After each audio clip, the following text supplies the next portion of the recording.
Welcome to the Nest Podcast, your weekly home for sports news, video game reviews, and hot takes with your hosts, Brandon, Zach, and Justin. Enjoy the show.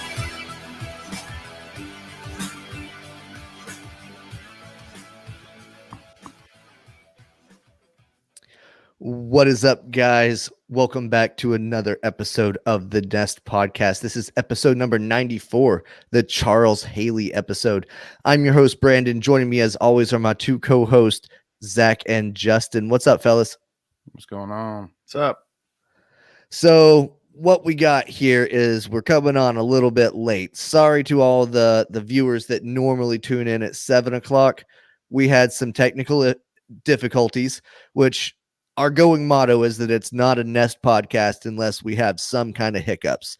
That's the problem you face whenever you have remote telecasts for podcasts. But hey, we're here. We're still going to bring you our weekly episodic sports talk episodes, and not much happened. So I'm just trying to extend the intro of this so that it makes it seem like we had more to talk about when people look at the numbers and they're like, oh shit, that was an hour and a half.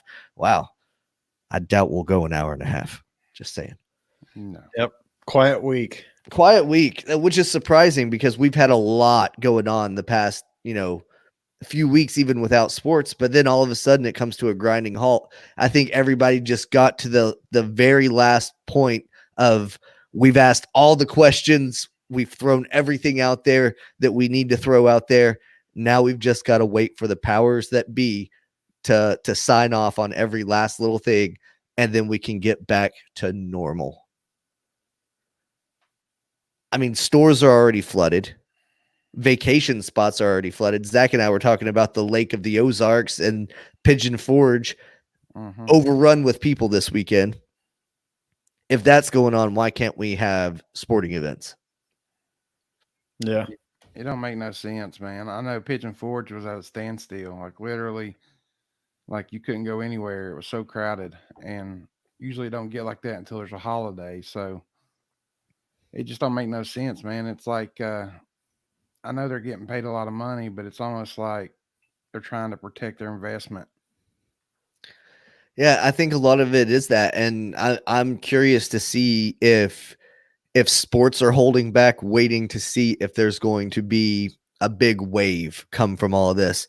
Because if another wave happens within the next week or two, then guess what? They're not coming back. They're going to go ahead and say, yep, not a good idea. We're all staying home. You should too. Yeah, definitely. Oh, well.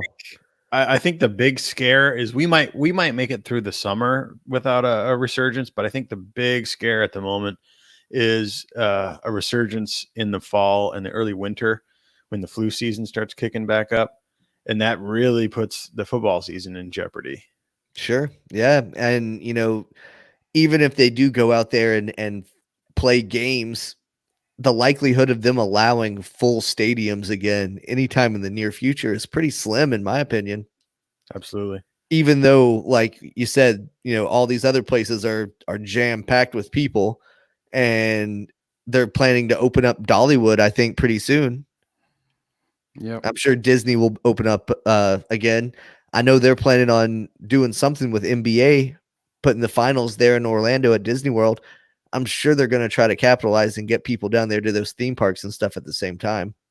Yeah, Disney's definitely opening. I got a friend that's going down the next few really? months, and they said that when you walk in, you walk through this little booth that takes your temperature, I guess, and then you have to wear a mask the whole time you're at Disney. How much fun could that be? You're going down what is it, Splash Mountain or whatever it is.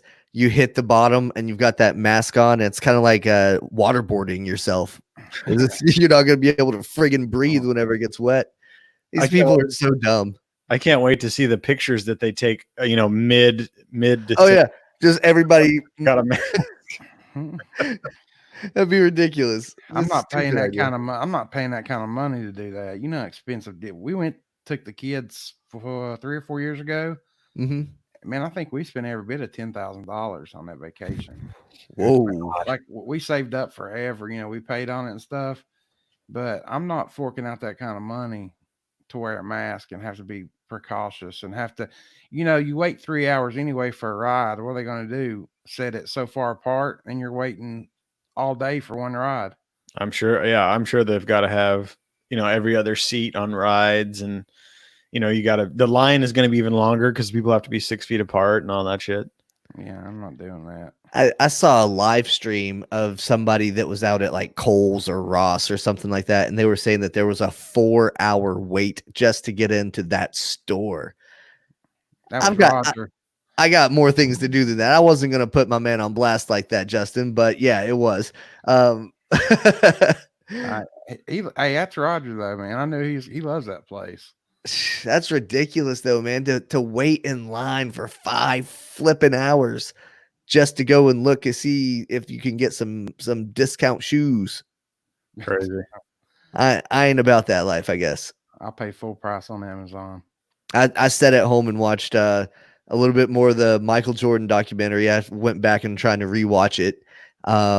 And speaking of that, ESPN announced they're going to do a 9-part series or whatever for the Patriots.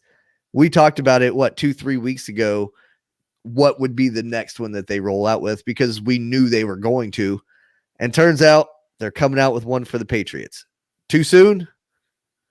Yeah, it seems a bit too soon. I mean, Tom's not even retired. Granted, he left Boston, but I like that they waited so long for the MJ one, because I think that made it special. Yeah, the lure really built. It almost was forgotten in people's minds, and then the Last Dance just really brought us right back to there. And those of us that barely remember it or don't remember it at all, we finally got to see what the real deal was. And I think for the Patriots, I mean, it's all very clear in our heads still. I mean, they won 2 years ago? Yeah. I mean, the dynasty is still relatively new and fresh in everyone's mind, and it's in my opinion, like you said, Zach, the reason that the Jordan thing was even more special and even more spectacular was because there was so much time between when Jordan played till now.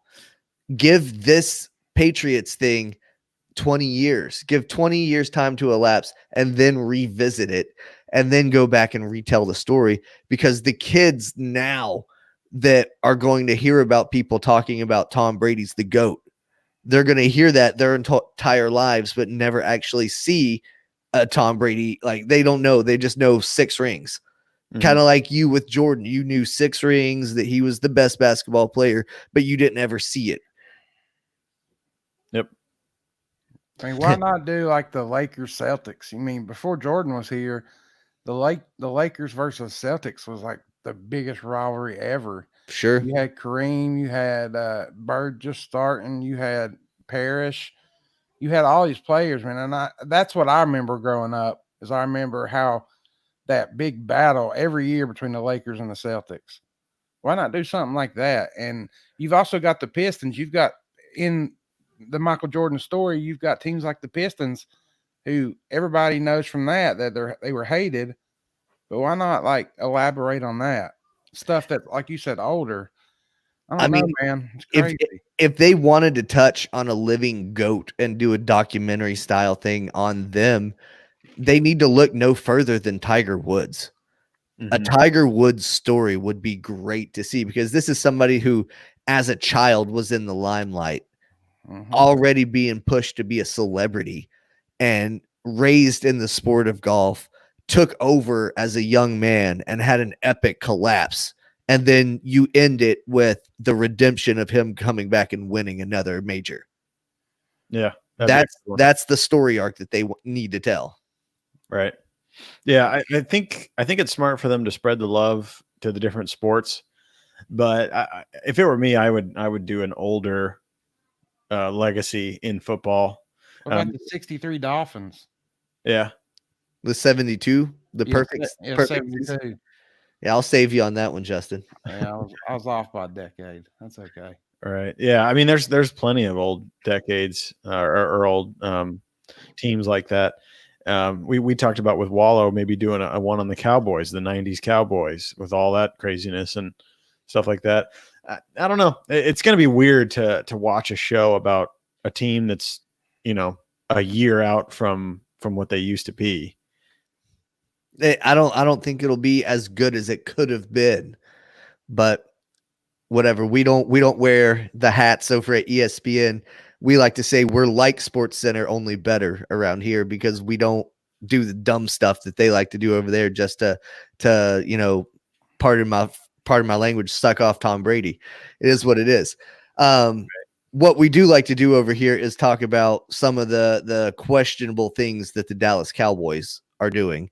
And Zach and I were talking about it before we came on, that the reports were coming out earlier in the week that Dak had turned down like a 5-year, $175 million contract. He wanted $45 million in his final season, blah, blah, blah. Crazy. Justin, somebody offers you $175 million, you're taking it, right? All day. All day, especially if you know you're not worth that, right? Especially if I'm Dak Prescott, I'm probably taking way less than that. Yeah, that's probably true. He deserves way less than that. But what's interesting is that's actually a false report.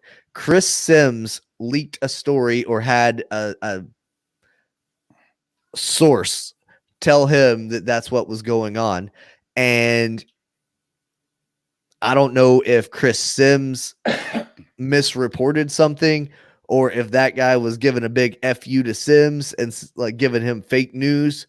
But he reported it. It went viral. And then Ian Rappaport was like, no, that dude is wrong. That offer never happened. It never existed. But the big sticking point still is the fact that Dak only wants 4 years, and the Cowboys want us to wrangle him for 5. What a weird sticking point. 1 year is the big difference. I wouldn't not sign over one measly year. But it all goes back to more money. If he gets 4 years, then the new TV deals, the new networking deals and all that stuff, that kicks in after 4 years. So he would get a substantial pay raise if he were to stay with the Cowboys, be the face of the Cowboys throughout that new deal, where it's going to shoot through the roof because Cowboys Stadium is new, all that stuff. It'll be the first time that Jerry's able to negotiate with all of his new bell tricks that he has. So Dak's playing the long con, trying to get even more money down the road. Yeah. Why not work out his contract with like a clause, like you do this, you win this many games, your 5th year is cut. You have the option at that point to look around or something like that. I mean, contracts, you can write anything in a contract anymore. Sure. Yeah, a lot of players have incentives in their contracts. They get this many touchdowns, they do this much, whatever, they get more money. It seems like Dak is just solely focused on the money. And I wonder if that's because he realizes he's not necessarily the greatest quarterback ever, and that this is his shot at getting money. And if he doesn't get it now, he'll never get it. So I wonder if he's just playing hardball to get that money, and whether it works or not, he's just going to have to do it's almost do or die for him, because there's no way he can prove on the field that he's worth that much money, because we all know he's not. You only had that really one good season. Exactly. And that season, we see it all the time. Guys come along and they have one good season, but then you're in a league of professionals that figure out tendencies. They figure out your tricks and you're done. For that reason, people are questioning, is Lamar Jackson going to be, the same show that he was last year, or defense is going to start to figure him out? Remember, he won the MVP, but they didn't go very far in the playoffs. Yeah, that's true. We kind of thought the same thing about Patrick Mahomes, and he went on to obviously win the Super Bowl this year.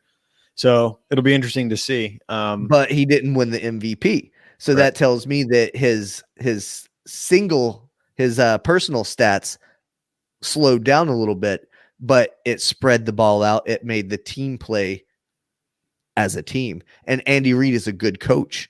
Mm-hmm. You know, what are we going to see from Harbaugh there in Baltimore?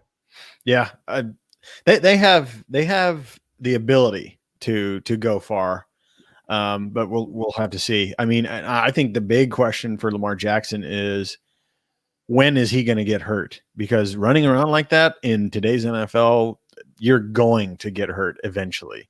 I think every mobile quarterback will get hurt. And what happens when he does get hurt? Look at Cam Newton. Cam Newton was an MVP a couple seasons ago, and now he's not even on a team. Right. He's waiting on somebody to get hurt so he can sign and, you know, get another run at this. Pretty much. I'm still shocked the Cowboys haven't reached out to him and they went after Firecrotch instead. I don't understand that. He's cheaper. Well, a lot cheaper, but if I'm going to scare Dak, I'm going after a Cam Newton that basically you're saying, Dak, whether you sign or not, you're probably going to be a backup.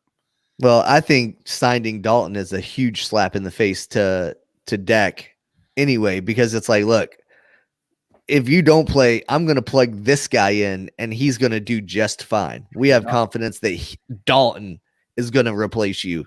So you can either take what we're given because it's generous, or you can pound sand, brother. Right.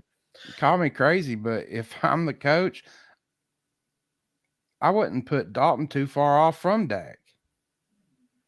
Like, I would maybe rather play Dalton and save my money and kick Dak to the curb. I mean, Dalton's not – he was in a bad situation in Cincy forever. Dog shit team. But he's not that bad of a quarterback. He can run a team. So, I mean, I don't know why Jones is even wasting his time with Dak. I mean, kick him to the curb, let Dalton run your team and go from there. I mean, you offer the guy the franchise tag, which is, in my opinion, plenty of money for him. And if he doesn't take that, you cut and run. There's plenty of quarterbacks that can fill that role. And speaking of the situation in Cincinnati, a wide receiver that used to play with Chad Ochocinco, TJ Hushmanzada, is a analyst on Fox, and he months and months ago was telling a story about how in Cincinnati they were so cheap that guys would hoard Gatorade because it wasn't just immediately available. So that's one of those organizations that we always bitch about, that do not put in any kind of money to make their team better. And that's apparent. They've had Andy Dalton and couldn't do anything with him. They had what's that other dude? I can't remember. They got AJ Green. Yeah, but they had a quarterback before Andy Dalton, I thought. I can't remember. Carson Palmer? No, that was Arizona. Yeah, he played for Cincy too, though. Did he? And they can never do anything with anyone, and they haven't been relevant in, I don't even remember how long, until Boomer Esiason. Yeah, exactly. So I 100% agree with that. I think if Andy Dalton is put in a good position, he can win. I mean, he made it to the playoffs with Cincinnati. I mean, imagine if he had a good team around him, and now he has a good coach. The sky is the limit for him, and he's got the added bonus of trying to put someone out of their job. I mean, that's got to light a fire under your ass. I'd love to see him go off in Dallas, man. That would make me the happiest dude ever. Mm-hmm. So he's also, that's the reason that you go for him instead of Cam. Cam, you know, he's been injured. You don't. If you take a flyer with him, it's an expensive one. Yeah, if he's good, he's great. But with Dalton, he could be a diamond in the rough that's just been stuck in mediocrity in Cincinnati for the past however long he's played. And all you have to do is give him a little bit of a shine and a tune-up, that Dallas Cowboys offensive line, and things are off and running. Yeah, 100%. I also think Cam is a bit of a drama queen. And I think Andy Dalton is going to come in there, shut up, do his job, and not cause a stir, because that's just the kind of guy he is. Cam seems like he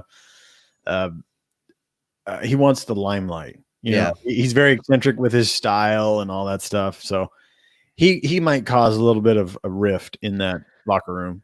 Like we say, he's waiting on somebody else to get hurt, and then his phone will start ringing.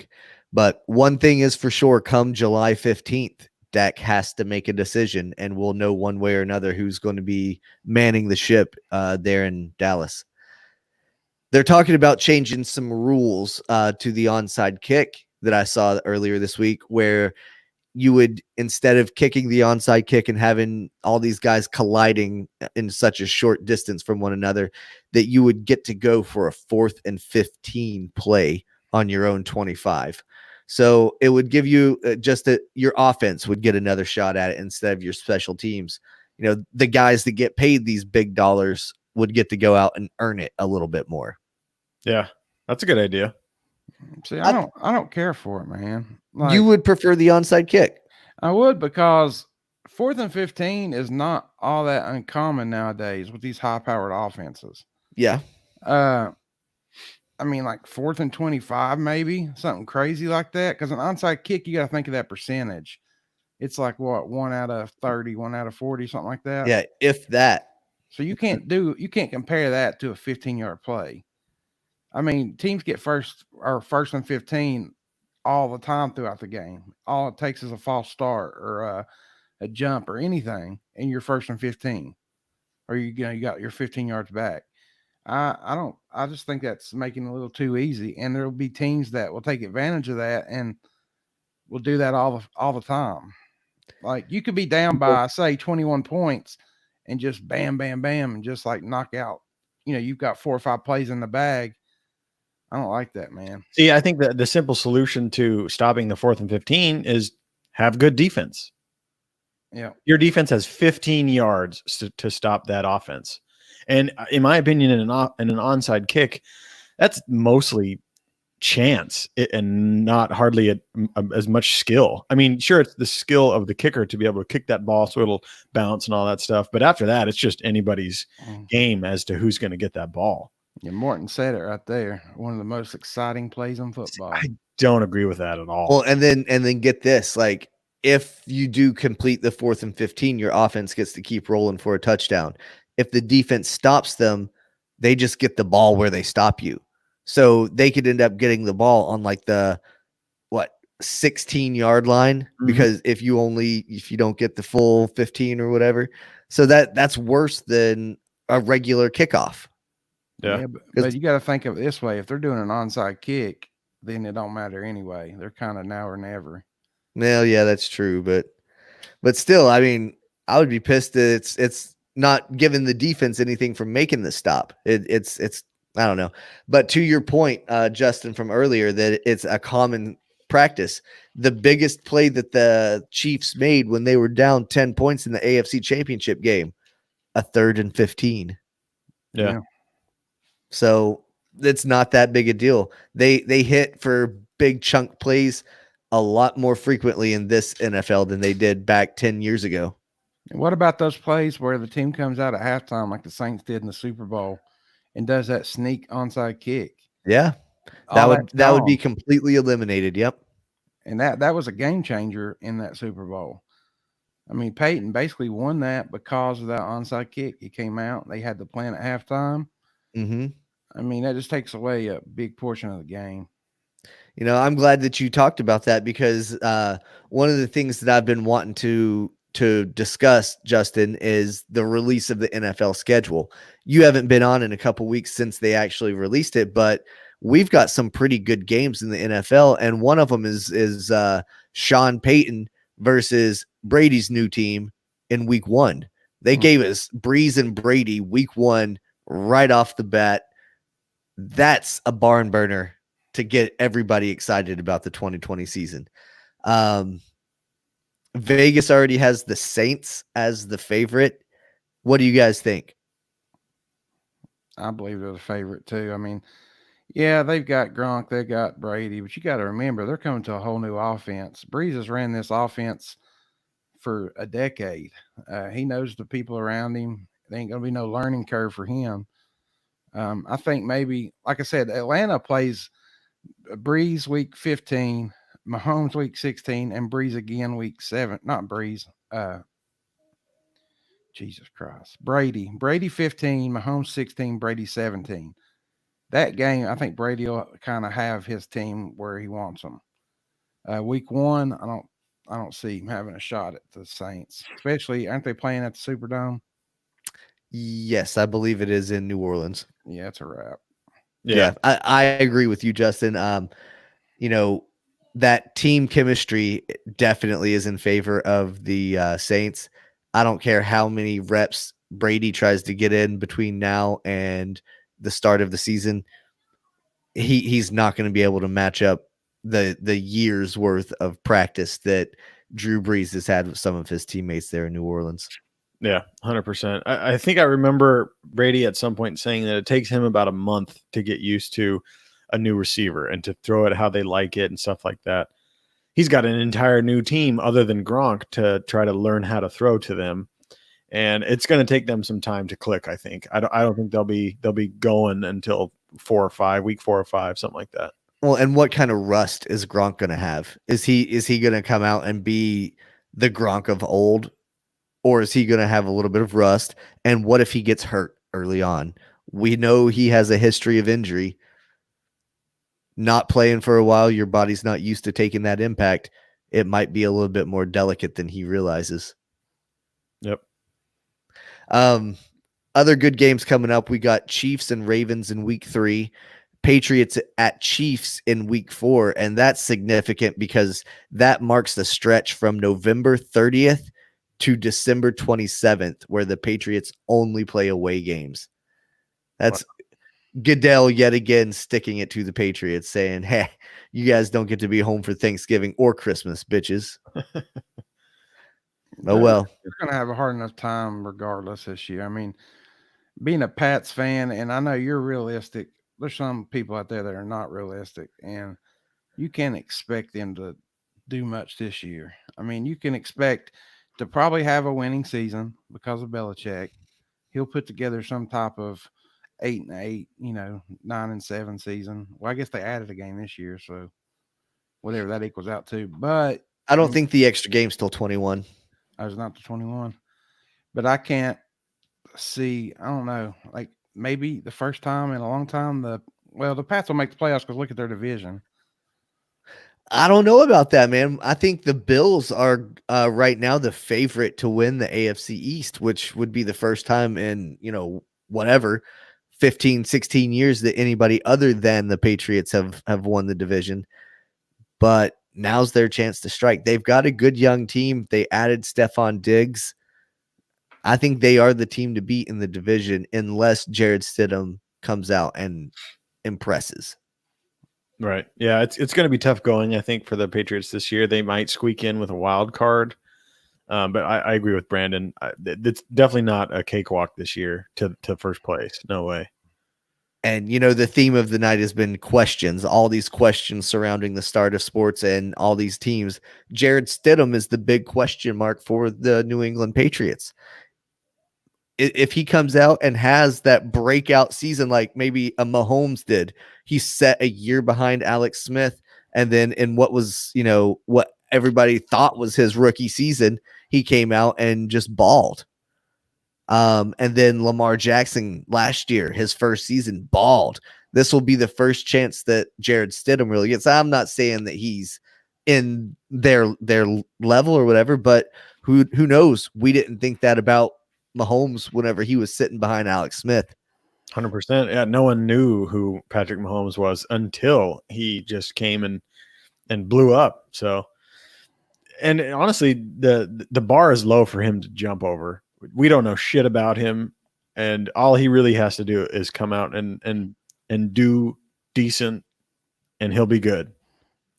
When Derek Jeter retired, Didi Gregorius was named the replacement as the shortstop for the New York Yankees. And I remember tabloids and newspaper headlines coming out saying, he's already a failure because he's not Jeter. And that's right. A lot of people look at it like that. When Jared goes out there and throws his first interception, people are going to be like, oh, Brady wouldn't have made that pass. That's not fair to this kid. If you remember, Tom Brady's last pass with the New England Patriots was a pick 6 in the playoffs. Yep. Tom Brady made that pass. Right. And to that point, people thought the same thing about Tom Brady. Drew Bledsoe got hurt, and who the fuck is this kid that's supposed to come in? And then he lit the world on fire. So My mom hated Tom Brady his first year because she was pissed that Bledsoe wasn't playing. Yep. Look at Aaron Rodgers. He had to come in behind Brett Favre. You know, he had criticism out the rear. He's Jesus in Green Bay. Yeah, but whenever Brett Favre was gone, he wasn't. They hated that Brett Favre was gone. Yep. For many years. And now they think that he's the greatest. And now Love is kind of in that weird situation that Rodgers was in years ago, except they traded up to get Love. Mm-hmm. That's a wild saga right there. I foresee that Aaron Rodgers will be hitting the road here sometime soon. He may finish out this year, but there's no way he's sticking around for a good amount of time. And how crazy would it be if Dak doesn't sign an extension and he goes elsewhere in free agency next year, and then Jerry starts putting out those feelers to the Packers? Hey, you guys got that Love kid. Why don't you let me get that Aaron Rodgers guy? I'll bring him down here on a 4-year contract to Dallas. That's what I'm going with. Aaron Rodgers to the Dallas Cowboys sometime within the next 2 years. The only thing I see preventing that is if there's some sort of rift between him and old boy, the coach. I can't remember his name. Mike McCarthy. Oh, that's a good point, Zach. I didn't factor that in. That might have just been media hoopla that they didn't like each other or whatever. I mean, they won a Super Bowl together, dude. Right. So maybe after being apart, they realize, well, it's better to be with the devil you know than the devil you don't know. We've won together before. Let's win together again. Right. But honestly, I can't think of another veteran that would come into Dallas and do as well as Aaron could. I don't either. Certainly not Cam Newton.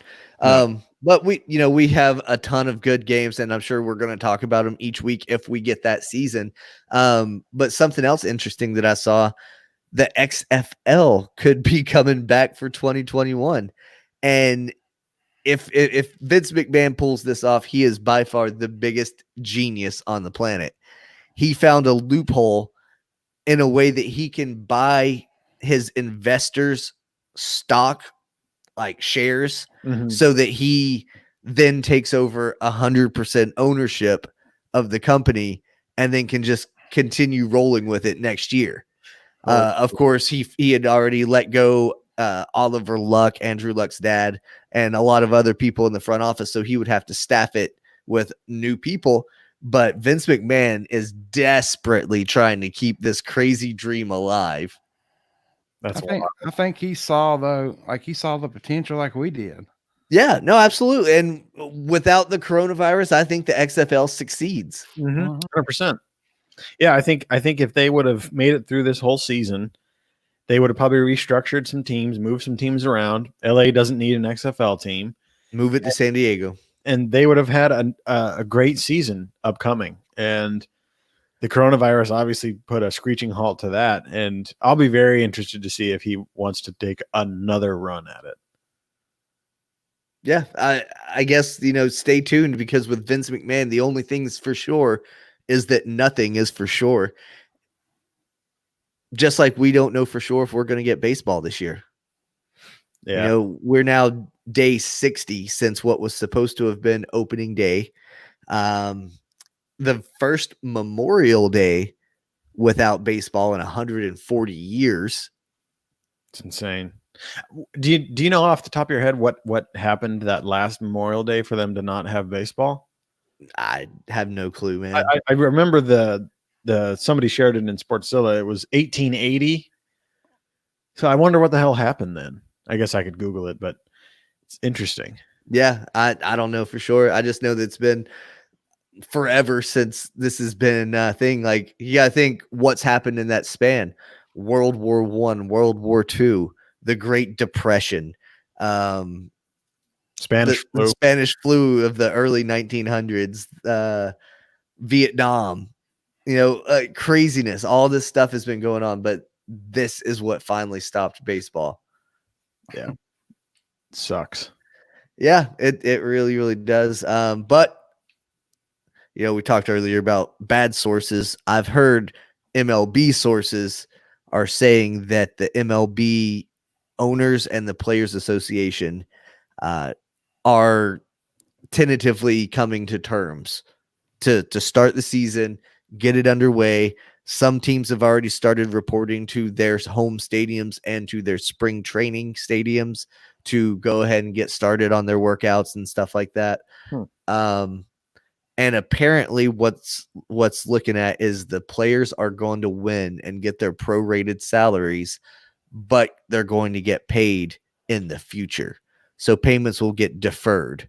They'll get a little bit now and a little bit more towards later years in their contracts. I guess the only people that's really going to impact the most are people that are on last year deals, Right. because they're going to have to get compensated, relatively fairly compared to everybody else. Like, I don't understand that. Like, why not just get it out of the way? That's just something else you got to worry about if another pandemic hits down the road. That's just, you know what I mean? Like, I don't understand that. That's the owners not wanting to fork up the money, because they're not going to make nearly as much money as they should, because they're not going to be able to have people in the stands. Sure, they might have it in their bank account, but they do not want to pay out of their own pockets for these players. And this is their workaround. And I mean, honestly, it's the best we can get at this point, because had they not said, we're going to go ahead and pay you, we wouldn't have had baseball this year, because the players are not going to sign to play for less than what they originally signed for. And they made that apparent. A lot of players started speaking out on it. And honestly, if this is as good as it's going to get, we might as well go for it. The only negative in all of this is that any deal that is signed, any agreement that is reached, it is the final nail in the coffin of minor league baseball for the season. Because once this deal is agreed upon, minor league baseball will be done for the year, because they can't sustain it without fans. Fans can't come to the stadium, they can't get the minor league revenue to pay the players. And plus, the agreed upon proposal would expand rosters, which would mean more call-ups. So the teams would be decimated anyway of talent, because anybody that's good enough will be up on the big league rosters. So minor league baseball will be no more.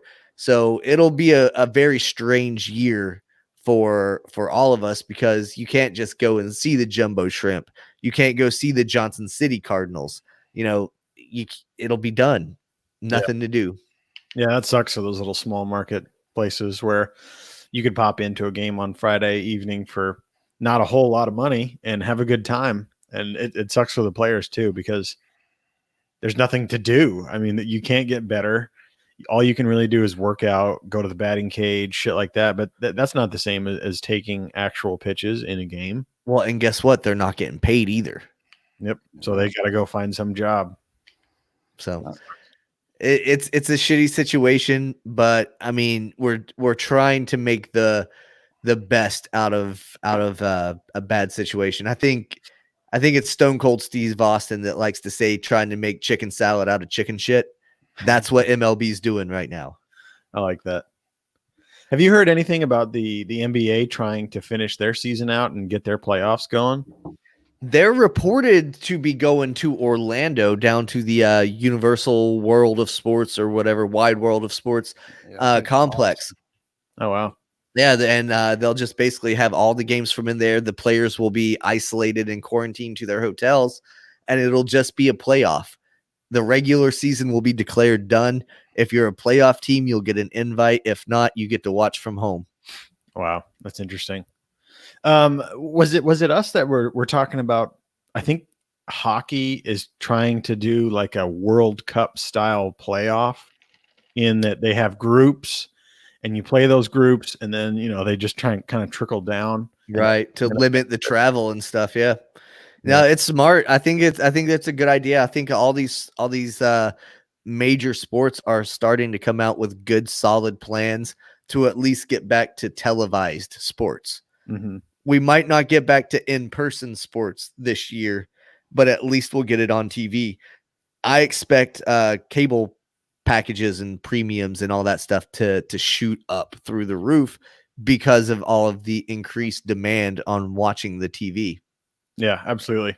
I think a lot of people will start buying those packages that let them watch their games that they can't otherwise, or they would have just gone to the stadium to watch. They got to buy a TV now, and we've seen several leagues, if you will, come back. The German soccer league, Bundesliga, is back with no fans. And Korean baseball, Yeah. Japanese baseball set to come back. Yep. UFC, of course, is already come back, and that's good for us because I know that's one that we like to talk about. And speaking of, the John Jones and Francis Ngannou mega fight at heavyweight isn't gonna happen, guys. Yeah. They can't come to terms. Again, it's all about the money. They want to get paid. Yeah, that was a flash in the pan. It came and went quick as hell, and it sucks. Yeah, no, I was for it too because we've been saying Jones has been stale lately. He's been kind of a boring fighter lately. So it would be interesting to see Ngannou go out there and just see if he can just knock him the hell out. Wouldn't happen. Yeah. I mean, I don't think so either. Jones is a very technical fighter, and I think he knows how to weather that storm. But Anything can happen.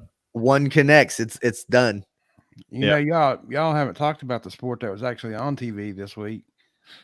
It was Phil Mickelson and Tom Brady versus Peyton Manning and Tiger Woods. You're right. Yeah, the big golf matchup for charity, right? It was actually exciting.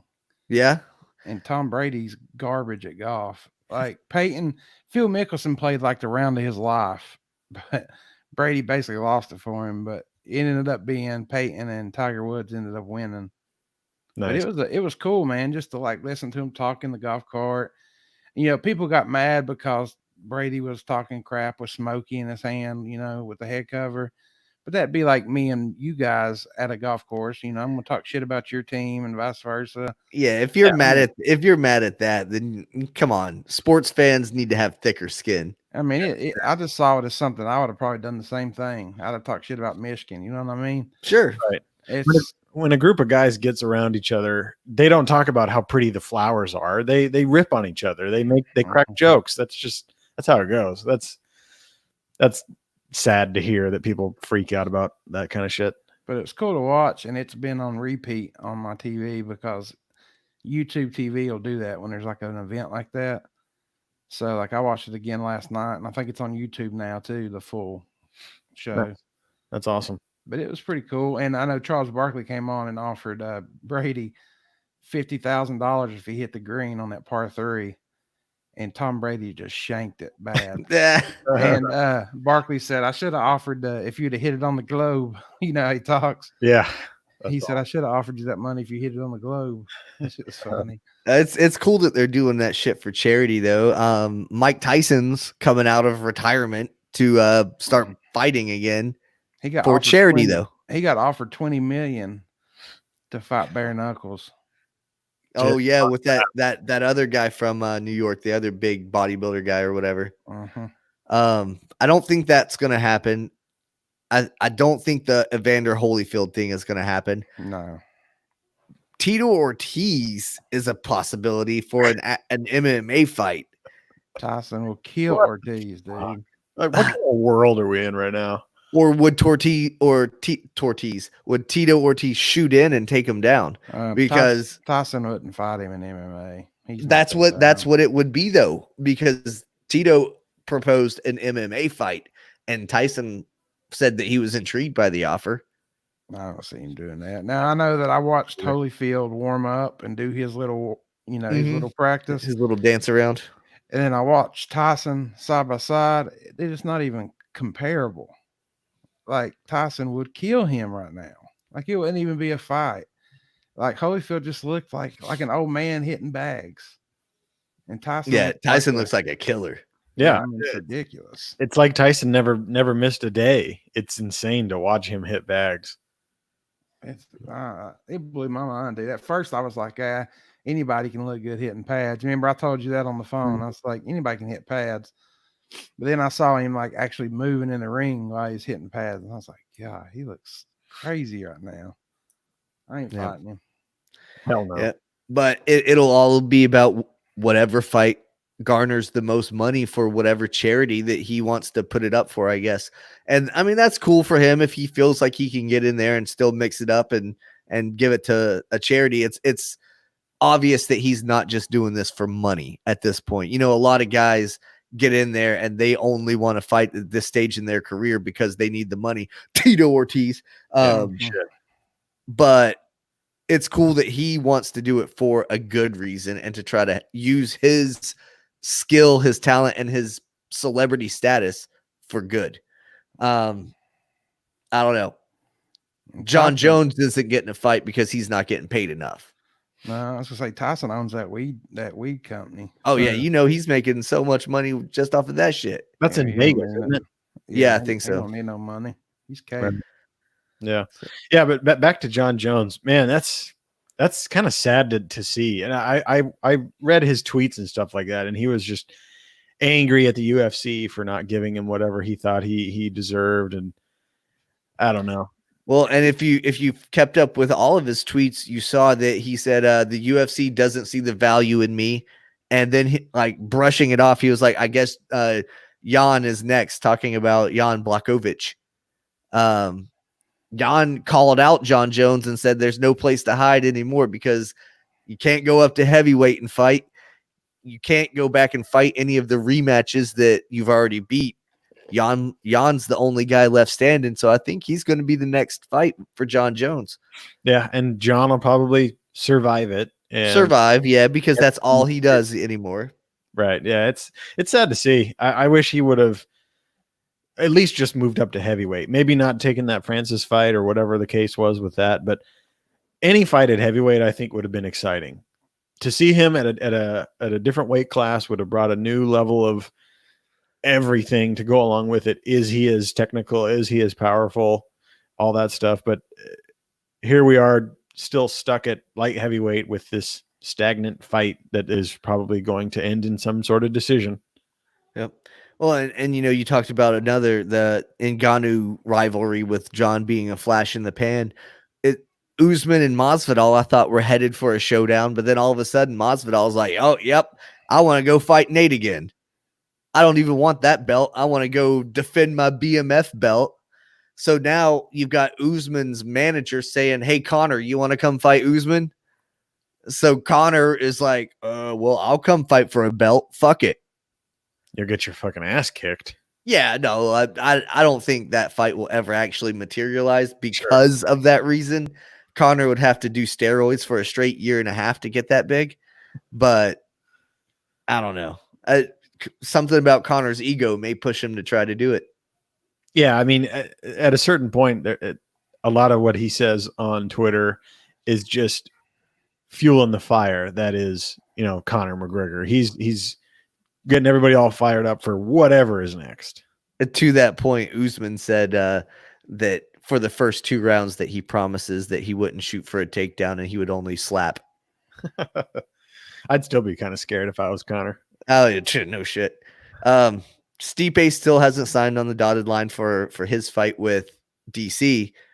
August is around the corner. If he gets to August and the UFC strips him of the heavyweight title, do they rush and put DC in there with Ngannou, or what do we do there?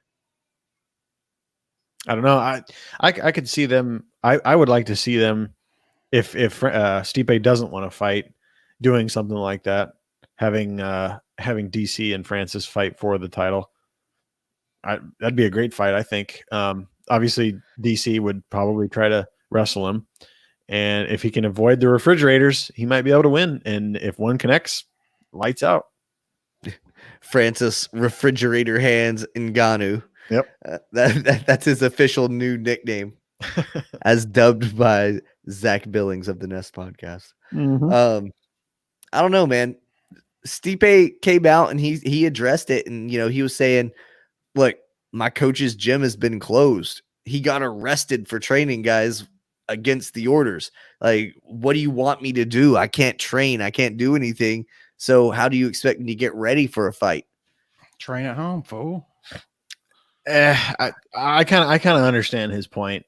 What I think is happening is DC is rushing him to get the fight done because DC is going to retire soon. I've also heard that Stipe had some sort of injury to his cornea, and that he's trying to let that heal as well. So honestly, I agree with Stipe here. This whole virus is thrown everything for a loop, and the UFC is one of the only gigs in town that is still going on. And if the guy can't train properly, he shouldn't fight. I mean, look at what happened with Tony. He was ready for a different kind of fight, took a totally different fighter and lost. And if I were a champion, I wouldn't want to put myself in that kind of position. Yeah, I don't think I would either. But you did talk about the UFC being one of the only shows in town that's going on, and they've got another fight night that's scheduled for this coming weekend from the Apex in Las Vegas.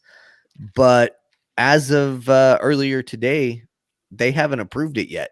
The state of Las Vegas hasn't said, yeah, you can host that. So they may have to scramble yet again for another card because they're just forcing the issue.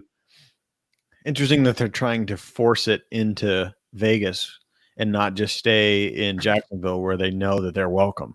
Yeah, that they're good to go. They can just do it pretty much when they want. I don't know if maybe they have a better deal with the venues out in Vegas and don't have to pay as much to use that space. I don't know. But surprise, surprise, it's a Tyrone Woodley card.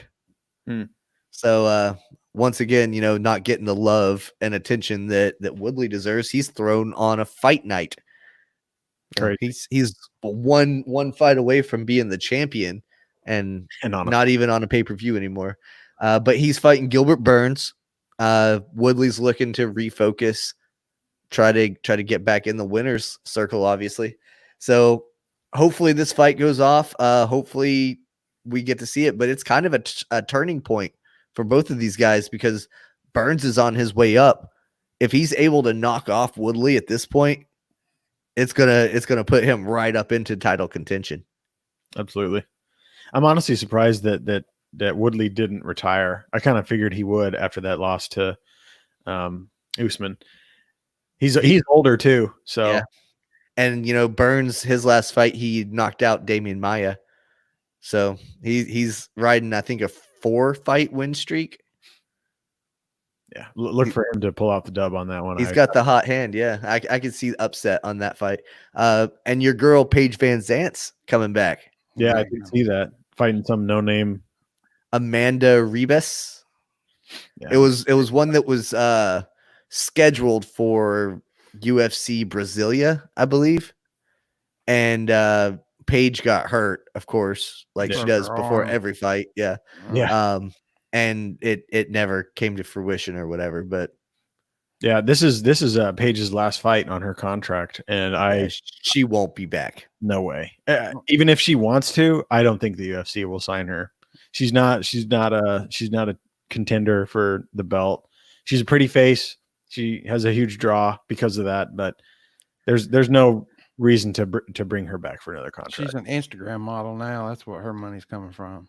Yeah. They brought her along when Ronda was super popular, and Ronda was a pretty face that did judo and then transitioned into MMA, and they had Paige and they had a couple other like Gina Carano and these other models that also just trained, and they were thrown in there to be the first women professional fighters. And then now you see like some of these girls, Cyborg. like some of these girls now they clearly don't care about the Instagram lifestyle or whatever. So they just train and they're pure warriors. And that's why you're seeing a lot of those models that were brought along early getting phased out quickly. Yeah, 100%. I mean, props to them, though. They still got in there. They still carried the weight of the division on their shoulders for years, and they elevated it to heights that it wouldn't have gotten to without them. But their time has come, and now they have legit fighters in the women division. Wallow went on record and said that the fight a couple months ago between JJ and Weili Chang, that was the best fight that he had ever seen, gender aside, best fight ever. And it's definitely up there for a lot of people. It's in the conversation, and I think hands down will be fight of the year, even though it happened 2-3 months into the year. Yeah, 100%. There's a clear line between the Ronda era and this new era of women's fighters. The bar is so much higher now. They are legit MMA fighters. They're not just people that could kind of scrap or whatever. Now these are top level world class fighters, and like Wallow said, they are up there with every other male fighter for skill level, in my opinion. Yep, I agree. You guys got anything else you want to talk about? I can't think of anything. I do want to say happy Memorial Day. We appreciate all the fallen soldiers and their families. And like I told you guys earlier, I know that Memorial Day is not for thanking those that made it, but I wanted to thank you guys because I know, sure, you all know people that have fallen during combat or during war. And just want to say thank you. Yeah. This is a strange Memorial Day because typically it's, barbecues, do this and that and the other, but with COVID, it's a lot of people are cautious, but then again, a lot of people are going out to, like we said earlier, Pigeon Forge and all those other places. So this was a very strange one for me. Yeah, for me too. Being stuck inside and not being able to go out and do anything is kind of normal for me because we don't really go out and interact in the world too frequently anyway, unless it's to a ball field. But that's the only thing that we're really missing is ball, and not being able to be with the guys. Mm-hmm. If I could do anything, I would love to go and spend days like today with the guys that I deployed with, but we're just all scattered. It's impossible to do that anymore, Yep, for sure. But other than just hanging out with the family, that's the best thing I got, Mm-hmm. We went and cooked out today at Mom's, and the kids are supposed to swim, but then it came a typhoon on them. So yeah, it poured on us all day today too. Just rain. So we just sat inside. Emma and Grayson and I played Overwatch for hours. Grayson had a match where he had 30 freaking kills. That's crazy. He's 4 people. Get that kid a Twitch channel. No kidding. He was doing one of the ones. The objective was to defend the payload as it moved through the town, and he just dropped his turret right on the hood of the car, and it carried the turret all the way through. And he just stayed behind it and walked behind the car and was shooting anybody that he saw on the sides. And the turret was just lighting up people. And he was on fire the entire round. And he was so excited because every time it flashes like that he got a kill on the screen, like he knows what that sound means. And he's just super, super excited about it. It's so funny. But it was this turret doing all the work. But at the end of it, he was like, oh, 30. That's a smart move, though. Yeah, I mean, he knows where to place stuff, and Emma shows him a lot because she's pretty good with the tactics in the game, and he sees her do it, and then he tries to do the same stuff that she does, and he nailed that one. Mm-hmm. That's awesome. So, yeah, get him a Twitch channel, and maybe he'll have a following. Maybe we can leech off of his sponsors. I'm here for it. I'm too, man. It sounds good. Well, guys, we appreciate you watching. Thank you so much. You can tune back in any Monday night at 7:00 Eastern, and you'll find us here talking about sports. We also want to give a big thank you to our buddy Aaron from Old Appalachian Hemp. He came on Friday night and gave us about 30-40 minutes of his time, talked to us about farming and how he got into the exploratory program there in Tennessee to be able to to grow that. That video, that live stream is available on our Facebook and on our YouTube page. Go out, check that out, and make sure you go and like Aaron's farm. He's always looking for more opportunities to grow and meet other farmers. So definitely go and reach out to him. Guys, it's been great. We're coming up on episode number 100. And we are also coming up on a 2-year anniversary. So a lot is still coming up for the Nest podcast this summer. So make sure you stick around for all of that. Go and like the Facebook page and you'll get instant updates as soon as we go live. And did I miss anything, guys? It's like ESPN, but with no commercials. ESPN, but with no commercials. I mean, you can't get better than that. And we can talk. And we cuss. Yeah. Fucking A. All right, guys. Peace. Thanks